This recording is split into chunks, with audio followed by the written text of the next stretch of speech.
नमस्कार दोस्तों। आज चालू करते हैं आज थ्योरी ऑफ गैसेस का सेकंड पार्ट जो है क्वेश्चंस का। हम लोग क्या देख रहे हैं, हम लोग इस पूरे सीरीज में क्वेश्चंस के थ्रू पूरे चैप्टर को कवर करने की कोशिश कर रहे हैं। तो आइए देखते हैं। पहला क्वेश्चन क्या है कि बॉयल्स टेम्परेचर क्या होता है और उसकी वैल्यू क्या होती है। तो बॉयल्स टेम्परेचर क्या होता है, सबसे पहली बात है कि आपका बॉयल्स टेम्परेचर क्या होता है। तो देखो, बॉयल्स टेम्परेचर क्या होता है। बॉयल्स टेम्परेचर हम लोग जानते हैं क्या होता है कि ऐसा टेम्परेचर जिसपे जो है हमारी कोई भी गैस हो तो वो आइडियल गैस की तरह बिहेव करने के उस टेम्परेचर रेंज में, जहां इस टेम्परेचर पे क्या हो कि पीवी जो होगा वो कांस्टेंट के इक्वल आ जाएगा, तभी वो वेरी करेगा। जैसे हमने जो है कंप्रेसिबिलिटी फैक्टर का जो ग्राफ देखा था, अगर आपने देखा हो बुक्स में कंप्रेसिबिलिटी फैक्टर ग्राफ, ये प्रेशर है, प्रेशर की कुछ यूनिट्स यहाँ पे एटीएम में नहीं होंगी। तो यहाँ पर कंप्रेसिबिलिटी फैक्टर मान लो 1 पॉइंट है, जब 1 रहेगा, यूनिटी रहेगा, तभी आइडियल गैस की तरह बिहेव करता था, तभी आइडियल गैस की तरह बिहेव वो करता था। तो देखिए, जब जब टेम्परेचर रेंज जब टेम्परेचर रेंज जो है हमारी ये रहेगी, ये टीबी, टीबी मतलब ये टेम्परेचर बॉयल्स टेम्परेचर रहेगा। जब ये टेम्परेचर बॉयल्स टेम्परेचर रहेगा, तब आपकी जो है ये यूनिटी के पास से, ये लाइन जो है वो यूनिटी के पास से जाएगी, जो हमारी गैस है वो यूनिटी रहेगी। और इस टेम्परेचर के नीचे मतलब बिलो, जब बॉयल्स टेम्परेचर से हम टेम्परेचर घटाएंगे तब क्या होगा कि पहले ये क्या होगा, ये किसका है, below boils temperature, below TB, TB boils temperature. Boils temperature के जब नीचे करेंगे तब वो घटता जाएगा, जैसे जैसे टेम्परेचर घटेगा, जैसे जैसे टेम्परेचर हम लोग घटाएंगे वैसे वैसे क्या होगा कि हमारा जो है पहले मिनिमम तक आएगी वैल्यू, जो कंप्रेसिबिलिटी फैक्टर की वैल्यू है, जैसे कंप्रेसिबिलिटी फैक्टर की जो वैल्यू है वो क्या आएगी, पहले नीचे आएगी और उसके बाद फिर मैक्सिमा तक जाएगी। और अगर हम अबव बॉइलिंग टेम्परेचर से बॉइलिंग टेम्परेचर से अगर हम बॉइलिंग टेम्परेचर से अबव करते हैं, टीबी अबव टीबी टेम्परेचर ले जाते हैं, तो वो लगातार कंप्रेसिबिलिटी फैक्टर को, गैस की प्रेशर बढ़ाने के साथ साथ लगातार कंप्रेसिबिलिटी फैक्टर को बढ़ाएगा। अगर हम टीबी ऊपर ले जाते हैं, बॉइलिंग टेम्परेचर से ऊपर, तो हर एक गैस का अपना अलग अलग बॉइलिंग टेम्परेचर होता है। कुछ गैस का बहुत कम होता है, जैसे आपकी हीलियम हो गई, हाइड्रोजन हो गई, हाइड्रोजन गैस हो गई, इनका जो होता है बॉइलिंग टेम्परेचर वो क्या होता है, बहुत कम होता है, मतलब निगेटिव तक में, निगेटिव डिग्री सेल्सियस तक में चला जाता है।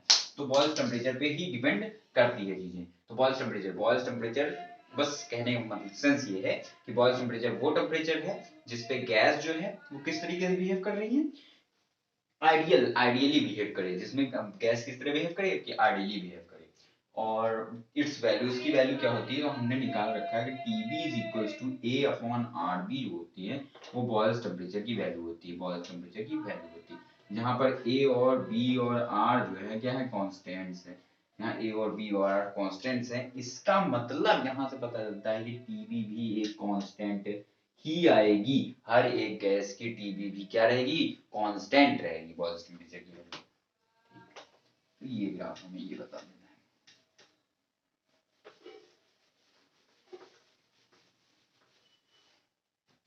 सेकेंड क्वेश्चन क्या कह रहा है, unit of A and be in real gas equation. Van der Waals gas equation या रियल गैस इक्वेशन कहूं तो उसमें जो है ए और बी की यूनिट क्या होगी, ये हमसे पूछ रहा है। तो अगर आपको निकालना है unit of A and B, A और बी की अगर यूनिट हमको निकालना है तो हमें इक्वेशन पता है p plus a n square upon V square into V minus N B is equals to N R T. ये इक्वेशन हमें पता है और हमें यूनिट किसकी निकालनी है, ए और बी की। देखो इसका तो आसान है, देखो वी वॉल्यूम की क्या होती है यूनिट, वॉल्यूम की मान लेते हैं कि डेसीमीटर क्यूब, यहां से dimension of v is equal to dimension of this, ठीक। तो डेसीमीटर क्यूब अगर इसकी है तो ये क्या है, मोल है, इसकी मोल यूनिट हो गई। और बी की यूनिट हमको निकालनी है, यहां लिख लो बी, यूनिट ऑफ बी। तो यहां से आपकी जो यूनिट ऑफ बी आ जाएगी वो कितनी आ जाएगी, डेसीमीटर का क्यूब मोल का इनवर्स। यहां से आप देख लो प्रेशर की यूनिट क्या होती है, एटीएम मान लेते हैं, जो कि कितने के इक्वल होगा, देखो ए की हमको यूनिट ऑफ ए निकालना है, यहाँ लिख लो यूनिट ऑफ ए लिख लो एन का क्या होता है, मोल होता है, तो मोल का स्क्वायर लिख लो। अपॉन में क्या हो गया, वॉल्यूम, तो डेसीमीटर क्यूब का होल स्क्वायर लिख लो। तो यहां से जो यूनिट ऑफ ए आ गई, यूनिट ऑफ ए आ गई, वो कितनी आ गई, एटीएम डेसीमीटर की होल पावर 6 मोल का -2। ये आ गई हमारी यूनिट ऑफ ए आ गई। तो क्या कुछ नहीं करना था कि प्लस माइनस में क्या होता है, हम लोग को पता है कि सेम डायमेंशंस की जो फिजिकल क्वांटिटीज होती हैं वो ऐड होती हैं और सब्ट्रैक्ट भी हो सकती है। इसका मतलब जो इसकी डायमेंशन होगी वही इसकी डायमेंशन होगी, प्लस हो रहा, जो इसकी डायमेंशन होगी माइनस हो रहा, वही इसकी डायमेंशन होगी। तो हमने वहां से आसानी से निकाल दिया है। ये भी एग्जाम में बहुत बार पूछा जाता है। When real gas behaves as ideal gas, कोई भी गैस है वो आइडियल गैस की तरह कब बिहेव करेगी। तो देखिए थर्ड है कि कोई भी गैस जो है रियल गैस आइडियल गैस की तरह कब बिहेव करेगी। तो हमने पढ़ रखा है at high temperature and low pressure. यही एक कंडीशन है, हाई टेम्परेचर और लो प्रेशर। इसकी मैं सारी कंडीशंस आपको बता देता हूँ कि P plus a n square upon V square into V minus N B is equals to N R T. ये रियल गैस की इक्वेशन होती है, ये रियल गैस इक्वेशन होती है। तो देखो पहला केस, अगर मैं फर्स्ट केस लूँ, अगर मैं फर्स्ट केस की बात करूँ, अगर मान लो कि मैं प्रेशर बहुत हाई कर देता हूँ, प्रेशर बहुत हाई कर देता हूँ, मतलब यहाँ लिखता हूँ प्रेशर अगर मैं बहुत हाई कर देता हूँ, प्रेशर में अगर बहुत हाई कर देता हूं, तो ये क्या होगा, उसके कंपैरिजन में वॉल्यूम, उसके कंपैरिजन में वॉल्यूम क्या हो जाएगा, वॉल्यूम हो जाएगा बहुत कम, बहुत कम। प्रेशर अगर मैं बहुत हाई कर दूं तो वॉल्यूम मेरा बहुत कम हो जाएगा। तो यहाँ से जो इक्वेशन रियल गैस की बनेगी, प्रेशर अगर बहुत हाई हुआ तो इसके उसके कंपैरिजन में ये इसको क्या कर दूंगा मैं, नेग्लेक्ट, ये क्वांटिटी को क्या कर दूंगा, नेग्लेक्ट। अगर प्रेशर बहुत ज्यादा है, वॉल्यूम बहुत कम है, तो उसकी ये क्वांटिटी जो होगी बढ़ेगी लेकिन बहुत कम हो जाएगी। तो उसकी, और ये V minus N B is equals to N R T. तो P V is equals to N R T plus P N B हो जाएगा। यहाँ से n अगर कॉमन ले जाए तो P V plus R T is equals to P V. ये आ गया जब प्रेशर हाई करूंगा। अब इसी तरह अगर मैं सेकेंड केस ले लूंगा, मैं वॉल्यूम को बहुत ज्यादा हाई करूँ, वॉल्यूम को बहुत ज्यादा हाई करूंगा तो प्रेशर हो जाएगा कम। वॉल्यूम को बहुत ज्यादा हाई कर रहा हूं तो ये क्वांटिटी अपने आप ही क्या हो जाएगी, देखो सॉरी, तो अगर मैं वॉल्यूम बहुत ज्यादा हाई कर रहा हूं तो यहाँ पे क्या होगा, यहाँ पे क्या होगा कि P plus a n square upon V square into V, वो नेग्लेक्ट हो जाएगा, equals to N R T, ऐसा कुछ बनेगा। थर्ड केस, अगर मैं टेम्परेचर को बहुत ज्यादा हाई कर रहा हूँ, अगर मैं टेम्परेचर को बहुत ज्यादा हाई कर रहा हूँ, अगर मैं टेम्परेचर को बहुत ज्यादा हाई कर रहा हूँ, तो देखिए क्या होगा कि टेम्परेचर को अगर मैं बहुत ज्यादा हाई कर रहा हूँ, टेम्परेचर को अगर मैं बहुत ज्यादा हाई कर रहा हूँ तो उससे क्या होगा कि आपका जब टेम्परेचर हाई होगा तो उससे क्या होगा कि हमारा प्रेशर जो होगा काफी बढ़ जाएगा, प्रेशर जो होगा काफी बढ़ जाएगा और वॉल्यूम बढ़ जाएगा। तो यहाँ पे PV is equals to N R T बन जाएगा। यही एक कंडीशन है, यही एक कंडीशन है जहां पर हाई टेम्परेचर और लो प्रेशर, जब टेम्परेचर आप बढ़ाओगे तो उसका वॉल्यूम बहुत इंक्रीज कर जाएगा, वॉल्यूम बहुत ज्यादा इंक्रीज कर जाएगा। जब आप टेम्परेचर बढ़ाओगे वॉल्यूम बहुत ज्यादा इंक्रीज कर जाएगा और प्रेशर बहुत ज्यादा घट जाएगा। तो प्रेशर घट जाएगा, वॉल्यूम अगर बहुत ज्यादा इंक्रीज करेगा तो ये क्या हो जाएगी, नेग्लेक्टेड हो जाएगी, नेग्लेक्टेड। और यहाँ पे V माइनस एन बी रहा होगा, सॉरी, हाँ यहाँ पे V माइनस एन बी रहा होगा, तो वॉल्यूम अगर बहुत ज्यादा बढ़ जाएगा तो ये वैल्यू क्या हो जाएगी, नेग्लेक्ट हो जाएगी, ये वैल्यू नेग्लेक्ट हो जाएगी। ठीक, तो ये दो दो कंडीशंस पे डिपेंड करेगा। तो ये एक कंडीशन एक ऐसी है जहां पर रियल गैस बिहेव करेगी आइडियल गैस की तरह।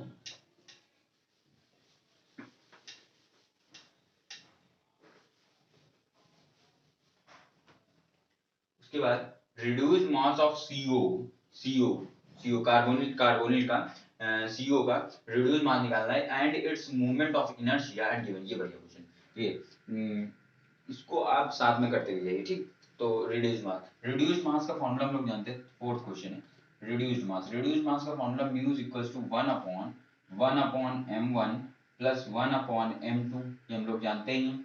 तो reduce mass mu is equals to m1 m2 upon m1 plus m2 हो जाएगा। एंड दिस इज, यूनिट का ध्यान रखना है, वो दिस इज इन एएमयू, और इसको लिख सकते हैं आप ग्राम पर मोल, इसको आप ग्राम पर मोल में लिख सकते हैं।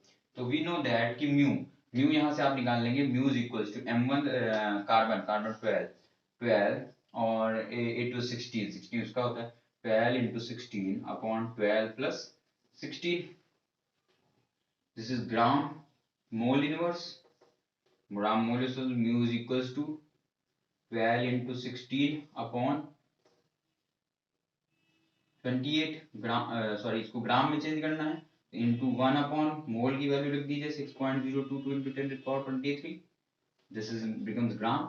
अब ये ग्राम में आ गया, म्यू की वैल्यू आ गई, आपको मूवमेंट ऑफ इनर्शिया आई निकालना है, जो कि होता है म्यू आर स्क्वायर. आर क्या है, आर क्या है, क्या है आर एक तरीके से कह सकते हैं आप bond length, bond length of CO. CO की बॉन्ड लेंथ जो होगी वही होगा सीओ की बॉन्ड लेंथ बाई सीओ की बॉन्ड लेंथ बाई 2. सीओ की जो बॉन्ड लेंथ होगी उसी का बाई 2 करेंगे तो आर स्क्वायर आएगा, आर स्क्वायर आएगा. ठीक, तो यहां से आर कैसे निकले, तो मुझे फॉर्मूला पता है कि D CO is equals to R C plus R O minus 0.09 E A minus E B, E A sorry E C minus EO. मतलब ये इलेक्ट्रोनिगेटिविटी है और ये क्या है, रेडियाई है. तो आपकी क्या निकल आएगी, बॉन्ड लेंथ का एक फॉर्मूला होता है निकालने में, तो यहाँ से आप बॉन्ड लेंथ निकालेंगे. लेकिन हमको कोई ऐसी वैल्यूज, अच्छा वैल्यूज दी है आरसी, अच्छा आरसी की और आर नॉट की देखो वैल्यू दी हुई है, तो आरसी की वैल्यू लिख देंगे 170 picometre plus 152 picometre minus 0.09 into into electronegativity इसकी अप्रोक्सीमेट 2.1 होती है और ऑक्सीजन की अप्रोक्सीमेट 3.1 के लमसम. तो इसको जब आप सॉल्व करेंगे तो यहाँ से बॉन्ड लेंथ आएगी, बॉन्ड लेंथ बाई 2 कर देंगे तो आर आ जाएगा. This is equals to R, this is not worry, this is equals to R. यहाँ से आर आ जाएगा और जब आपका आर आ गया तो आप मोमेंट ऑफ इनर्शिया निकाल सकते हैं. तो ये आपका होमवर्क है, ये आप घर से करेंगे और कमेंट बॉक्स में आप सभी आंसर लिख के इसका बताएंगे.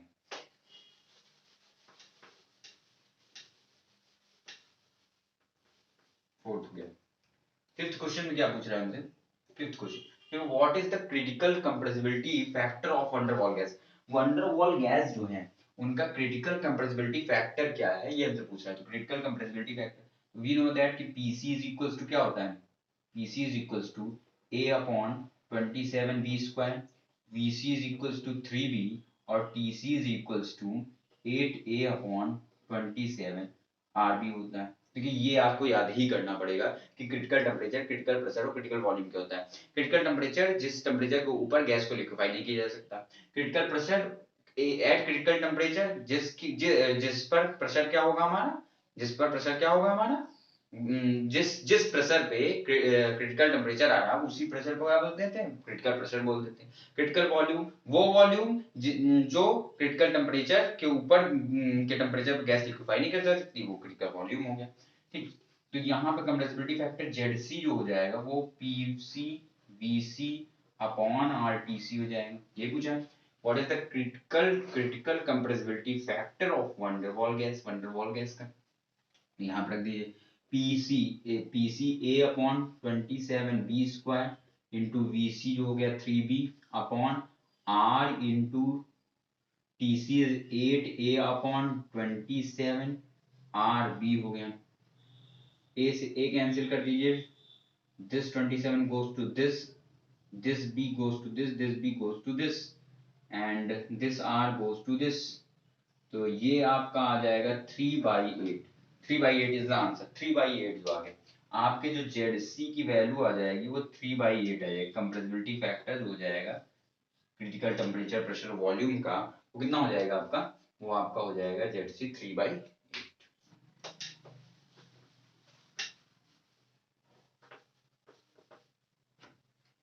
सिक्स्थ क्वेश्चन क्या है, देखिए क्या कह रहा है, estimate critical temperature of n hexane का क्रिटिकल टेम्परेचर निकालना है अगर उसका बॉइलिंग पॉइंट 68.9 दिया है. Important question.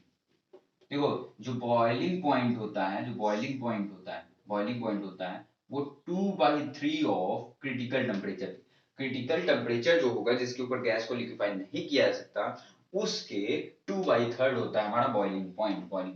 तो आपका जो बॉइलिंग पॉइंट यहाँ से जो निकल आएगा वो आ जाएगा आपका जो क्या देखा है, अगर बॉइलिंग पॉइंट हमको दे रखा है 68.9 डिग्री सेल्सियस दे रखा है, इसमें आप क्या करें, प्लस कर लें, इसको स्टैंडर्ड फॉर्म में ले जाएं 273.15, तो यहाँ से आपका आ जाएगा दिस इज तो 5 0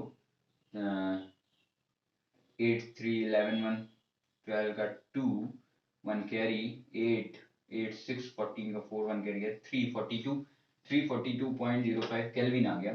यहाँ से आप क्रिटिकल टेम्परेचर हमको निकालना है, एस्टिमेट क्रिटिकल टेम्परेचर, जो कि हो जाएगा 3/2 इंटू 342.05 केल्विन। तो ये आपका आ जाएगा 2 1 जा 2 2 7 जा 14 2 1 जा 2 0 2 5, ठीक। तो ये आपका आ गया 171.025 into 3 kelvin, this is critical temperature. तो क्रिटिकल टेम्परेचर हमने यहाँ निकाल लिया। तो इस यहाँ पे आपका ध्यान रखना है कि boiling point is equals to 2/3 of critical temperature. Boiling point क्या होता है, 2/3 ऑफ क्रिटिकल टेम्परेचर होता है।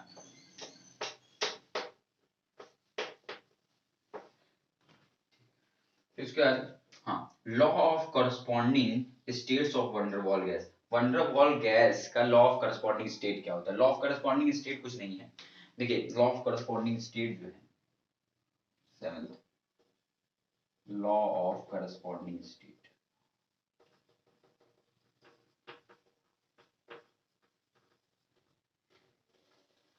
लॉ ऑफ करस्पॉन्डिंग स्टेट क्या है कि क्रिटिकल टेम्परेचर, प्रेशर और वॉल्यूम को, जो क्रिटिकल टेम्परेचर, प्रेशर, वॉल्यूम है, उनके टर्म में जो है, अगर हम वंडरवॉल गैस इक्वेशन जो है उस उसको लिख सके, क्रिटिकल टेम्परेचर, प्रेशर के टर्म में अगर हम वंडरवॉल गैस इक्वेशन लिख सकें, तो उसी को क्या कहते हैं, law law of corresponding state of van der Waals gas के लॉ ऑफ करस्पॉन्डिंग स्टेट कहते हैं। जैसे जैसे देखो, अगर हमारे पास क्या है, real gas equation P plus an square upon v square into v minus nb is equals to nRT होता है। अगर यही हम एक मोल की बात कर लें, एक मोल के लिए ले लेते हैं तो अच्छा रहेगा आपको समझाने में, P plus a upon v square into v minus b is equals to RT है। नाउ देखो देखो यहाँ से अगर हम देखें, समझना चाहें तो देखो, सबसे पहले जो हमारा प्रेशर होता है, प्रेशर P/Pc को हम क्या ले लें, रिड्यूस्ड प्रेशर के इक्वल ले लें, रिड्यूस्ड प्रेशर। ये होगा कि P/Pc को हम किसके इक्वल ले लें, रिड्यूस्ड प्रेशर के इक्वल ले लें। इसी तरह T/Tc को हम लोग किसके इक्वल ले लें, रिड्यूस्ड टेम्परेचर के इक्वल ले लें। और V/Vc को हम लोग जो है रिड्यूस्ड वॉल्यूम के इक्वल में ले लें। P/Pc को किसके, रिड्यूस्ड प्रेशर के इक्वल ले लिया, T/Tc को रिड्यूस्ड टेम्परेचर, और बस बस क्या किए हैं कि एक क्वांटिटी ली हुई है कि हाँ, जो हमारा प्रेशर होता है रियल गैस इक्वेशन में, और जो हमारा क्रिटिकल टेम्परेचर होता है उसी रियल गैस का, जिस भी रियल गैस की मैं बात कर रहा हूँ, तो उसका जो भी वो क्रिटिकल वैल्यू होती है, उसका जो रेशियो होता है, जो रियल गैस इक्वेशन का जो प्रेशर होगा और जो क्रिटिकल प्रेशर होगा, उसका जो रेशियो होगा वो रिड्यूस्ड प्रेशर कहलाता है। उसी तरह रिड्यूस्ड टेम्परेचर होता है, उसी तरह रिड्यूस्ड वॉल्यूम होता है। ये क्वांटिटीज में और कुछ दिमाग लगाने की ज्यादा जरूरत है नहीं। तो यहाँ से आप P is equals to PRPC, T is equals to TCTR, V is equals to VCVR कर देंगे। तो यहाँ पे अगर हम इसको पुट करें तो PRPC plus A upon V square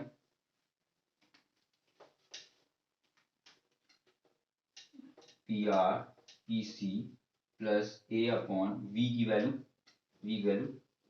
VCVR square, this multiplied by VCVR minus B is equals to RTCTR.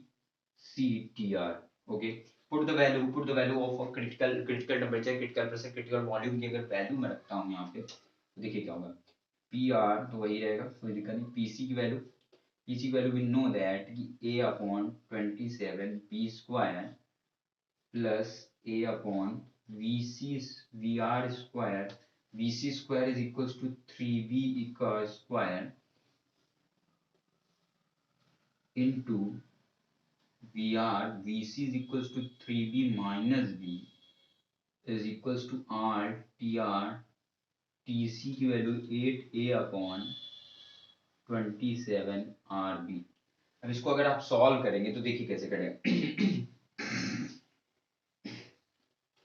This A common A upon B square common A upon B square common, and this is PR upon 27 plus 1 upon VR square into 9 into VR 3VR minus 1 3VR minus 1 into B is equals to 8A RTR upon 27 RB then this B देखिए ये B goes to this side तो ये B square से ये B square cancel ये A से ये वाला A कैंसिल एंड यहाँ से 27 9 3 जा 9 1 जा 9 3 जा देन दिस।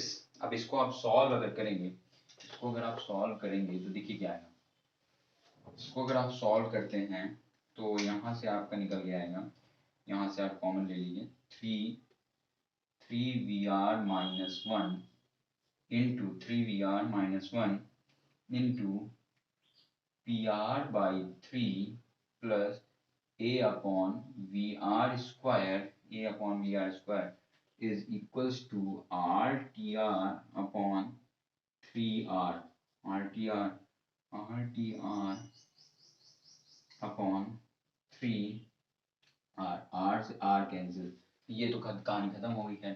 ठीक, तो अब अगर हम 3 सब में उल्टू कर दें then 3VR minus 1 PR plus 3 upon VR square is equals to TR हो गया। अब अगर हम दिस VR square इधर चला है तो 3VR minus 1 into PR VR square plus 3 is equals to VR square TR। तो ये इक्वेशन जो आ गई है law of corresponding state of van der Waals gas. ये इक्वेशन जो आ गई है, ये इक्वेशन किसकी है? लॉ ऑफ करस्पॉन्डिंग स्टेट की ये इक्वेशन है। ये इक्वेशन क्या है कि यहाँ पर A एंड B पर not depend. Law of corresponding state जो है रिड्यूस्ड प्रेशर, वॉल्यूम और टेम्परेचर की, वो क्या है कि A और B पे नहीं डिपेंड कर रही है। इसका मतलब, कहने का मतलब है कि हर एक गैस का अगर डिफरेंट गैसेस हैं, उनका PR और VR अगर सेम है तो उनका TR भी सेम होगा। क्या होगा? सेम होगा। अगर डिफरेंट गैस है तो भी, क्योंकि यहाँ पर A और B पे डिपेंड नहीं कर रहा है, क्योंकि हमें पता है कि A और B पे डिपेंड करने पे, जैसे रियल गैस इक्वेशन में क्या होता था कि अगर दो गैसेस का प्रेशर और वॉल्यूम सेम है तो जरूरी नहीं कि दो डिफरेंट गैसेस का टेम्परेचर भी सेम हो। लेकिन इसमें क्या है कि अगर दो डिफरेंट गैसेस का प्रेशर और वॉल्यूम सेम है तो उसका टेम्परेचर भी सेम होगा, because it does not depend upon the value A and B constants पे डिपेंड नहीं कर रहा।